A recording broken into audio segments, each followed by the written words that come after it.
A warrant now shedding new light on what happened when the FBI searched former President Trump's Florida estate.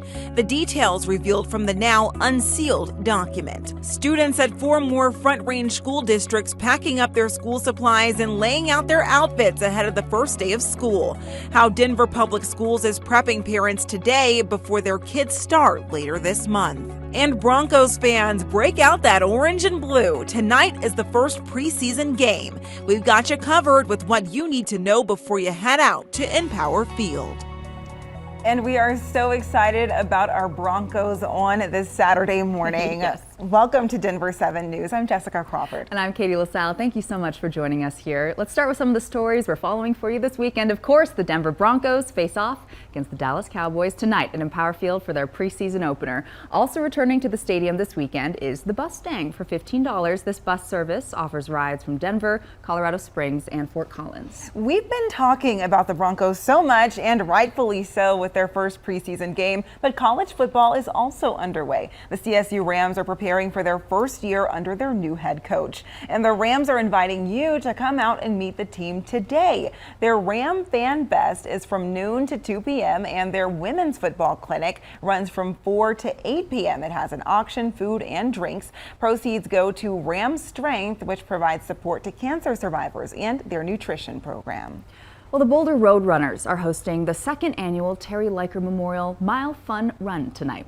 Leiker was among the 10 killed at the Table Mesa King Supers last year. She was a beloved store employee and Special Olympics competitor in track and field and several other sports. That run starts at 7:30 p.m. at Centaurus High School in Lafayette. It's free and open to friends and family of Leiker. Anyone can show their support and run or walk alongside the athletes. It is 6:58 and giving you a live look over Empower Field at Mile High this morning. All is kind of quiet currently, and we're under a mostly clear sky. Expect another very hot day here across the state. Temperatures right now, we're in the mid to upper 60s across the metro area. We do unfortunately have another ozone action alert day in effect. All areas shaded here in gray until at least 4 o'clock this afternoon. Reduced air quality is unhealthy for sensitive groups. You might want to take advantage of the free public transit happening for the month of August here across the metro. Temperatures will climb to the 90s once again today. A few storms will form over Colorado's high country. We'll start to see some changes move in for tomorrow, and then much cooler, wetter weather arrives for next week. But today's hourly planner, by noon we're getting to 85 degrees. Daytime highs will top out in the 90s. A beautiful day to head to the high country, but as mentioned, we could be seeing a few of those storms pop up where we're now in the 40s and 50s out to our west, but gradually we'll see 70s and 80s into our mountains and mid to upper 90s across the northeastern plains. It'll be nice for the game tonight. Dry conditions, Broncos, Cowboys, and Empower Field. Well, it may still feel like summer outside, but fall is right around the corner, which means football season. And of course, tonight, the Denver Broncos kick it off with their first preseason game at Empower Field. And Denver 7's Christian Lopez is live outside the stadium for us this morning with a look at how super fans are feeling now that football is back. Christian. Good morning, guys. Yeah, a lot of excitement for that first preseason game. And I actually found one fan here who is here bright and early this morning. He might look familiar to some of you. This is Orange Vader. How are you doing this morning? Doing great and excited. Are you? How excited are you to get back out there and watch that first preseason game tonight? Oh, I can't wait till these doors open. That's why we're here early. Just get this game going. Yeah. And I mean, new owners, new head coach, and new quarterback. What are your hopes this season? Oh, I'm so excited to see Russell Wilson.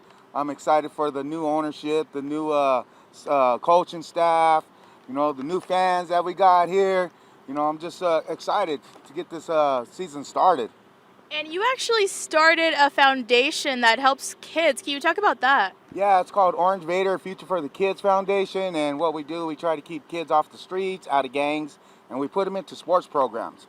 Football, baseball, soccer, boxing, softball, you know, whatever sport they enjoy playing. So that's what we've tried to do. We've been doing it for about 11 years now. Incredible. And there is a cheer that you want to leave us with this morning, right? Yes. It's orange and blue. That's what we do. Go Broncos. My high salute. Awesome. And Thank you so much. This is the orange side. I love it. Remember that. All right. Well, thank you so much for your time, Orange Vader. I know that we are very excited for that game tonight. I'm going to send it back to you guys in the studio. Hey, Christian, we're loving Orange Vader here. Thank you. Well, the staff at Empower Field at Mile High have fully restored the area of seats that was damaged in a fire back in March. You'll likely remember these images when you could see smoke from the field for miles across the Denver metro area. That fire damaged about 200 seats and 14 suites. Switching gears now to back to school. Denver Public School parents have a chance to talk with district leaders today ahead of their first day later on this month. What we have heard from folks is, how is their child going to be returning to the first normal school year since the COVID-19 pandemic, which is a key question. And what we've told them is that we're working diligently with the superintendent to ensure that if anything ever needed to change, that our parents would be a key decision maker in that process. So today's meetings are at 11:45 at Athmar Rec Center and 2 p.m. at Lake Middle School. Parents, students, and neighbors are all invited. The search warrant for former President Donald Trump's Mar-a-Lago estate has been unsealed. It reveals that FBI agents took 27 boxes of government records from the residence. 11 of those included classified documents, some even marked as top secret. Now, one of those was marked top secret SCI, meaning only a select few government officials with the highest security clearance could see it. This warrant suggests that agents were investigating violations to the Espionage Act, including unlawful removal of public records and obstruction of justice by concealing or altering or destroying records to impede an investigation. The former president's team says that these documents seized from Mar-a-Lago were declassified. It's difficult to understand how much hinges on whether these documents were classified or not. The FBI search warrant says one thing, Trump's team saying another. Denver 7's Colette Bordelon reached out to a political science expert to find out how something would even be declassified in the first place. It really is a pretty extraordinary power. The power to essentially make what was a classified document public. It's something political science professor Josh Dunn says every president has. Once it's declassified, it essentially means that the government can't keep it a secret anymore. He says it dates back to a Supreme Court decision from the late 80s. The way that this case, Navy versus Egan, has been interpreted, there's almost no limitation on the president's authority unless by law it has been explicitly restricted. Dunn says the authority to declassify documents only lasts while the president is in office.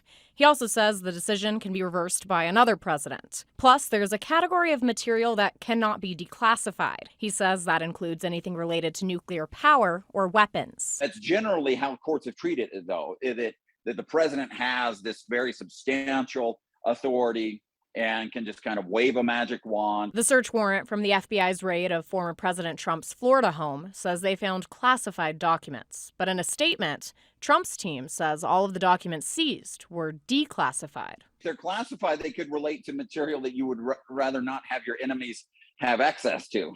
And if they're just kind of stored somewhere at a private residence, they aren't very secure. When asked if it was out of the ordinary for a former president to still have certain documents, Dunn says it comes down to what exactly they were. It could be very unusual depending on the documents, right? That's the key question. I mean, I think we just have to wait and see what the FBI actually found. And that was Colette Bordelon reporting. The Associated Press reports some of the documents were in a category meant to protect the country's most important secrets. According to court records, the documents could cause exceptionally grave damage to the country if revealed publicly, but they didn't have any more specific details about what they contained. Well, the man accused of killing 2 Castle Rock teens and hurting 2 others in a crash will be back in court in September.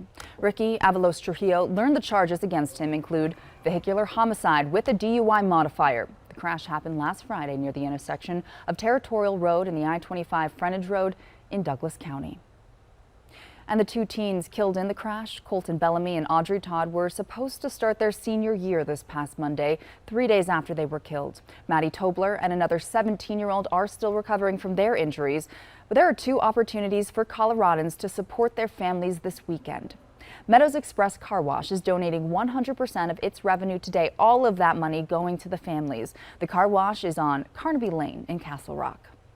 And the group Dads of Castle Rock is hosting an all-you-can-eat pancake and sausage breakfast for $10 a person tomorrow from 8 a.m. until noon in the back parking lot of Castleview High School. The arraignment for former Aurora police officers and paramedics charged in Elijah McClain's death is now being pushed back to November. The 5 men were supposed to be arraigned yesterday, but their attorneys asked for more time before entering a plea. McClain died nearly 3 years ago now after officers restrained him and paramedics gave him a dose of ketamine, a powerful sedative. Aurora is now considering an alternative to this approach, proposing a new drug for first responders to use instead. The U.S. House passed the $740 billion Inflation Reduction Act, and President Biden says he's going to sign it. It's the biggest climate-fighting investment in U.S. history and helps people with prescription drug costs. But the bill is getting some pushback. ABC's Karina Mitchell has more. A big win for President Biden. The motion is adopted.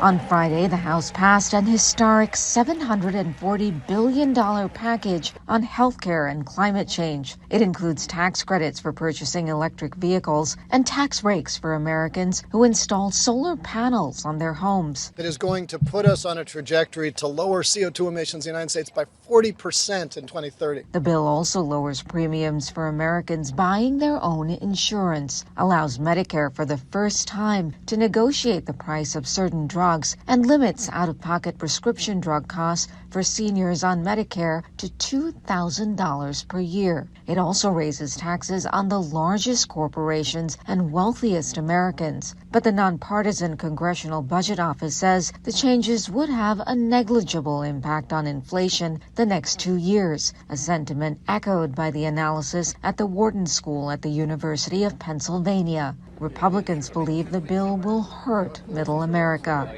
Kind of unnecessary. If you think that the tax code is so complicated and difficult to enforce, then maybe simplify the tax code. That would be the proper solution to that, instead of just trying to catch middle America in their mistakes, which you obviously will make if you do your own taxes. It's pretty difficult. President Biden says he'll sign the bill into law next week and hold a celebration next month. Karina Mitchell, ABC News, New York. One school district in Northeast Colorado is cracking down on phones at schools. How parents there are clapping back to the new policy. But first, Peloton users' changes are coming down the pike for the fitness company. How could affect your next experience?